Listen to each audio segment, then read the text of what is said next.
ছিল না। তাহের থেকে বলেছিল, মোহাম্মদ রে, এটা আমার বাবা, আর বাবা তো সন্তানকে খাওয়াবে,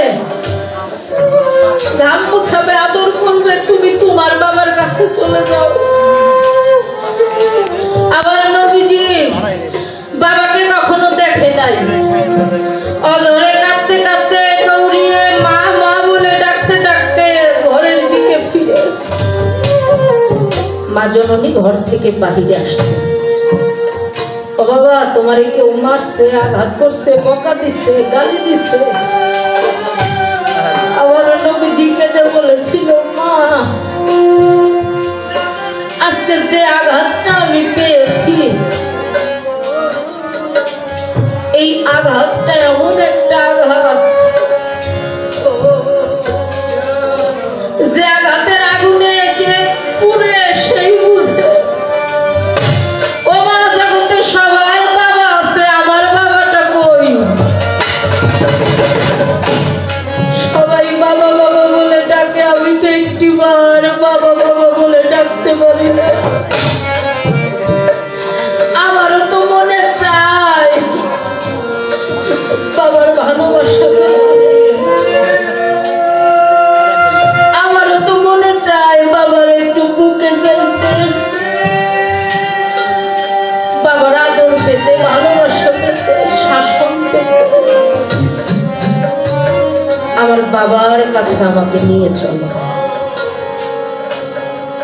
মা জননী ঝরে চোখের পানি ছাড়ে, তোমার বাবা এমন একটা জায়গায় গেছে, সেখান থেকে কেউ কোনো দিন আর ফিরে আসে না। বলে, মা আমাকে তুমি নিয়ে চলো, আমি যাবো সেখানে।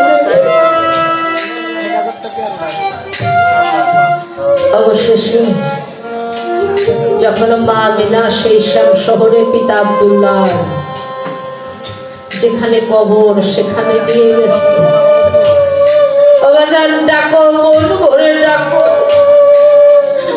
আমার আল্লাহ যদি তোমার ডাক শুনে তোমার বাবাকে তোমার সামনে একটিবার হলেও তো দেখাতে পারে।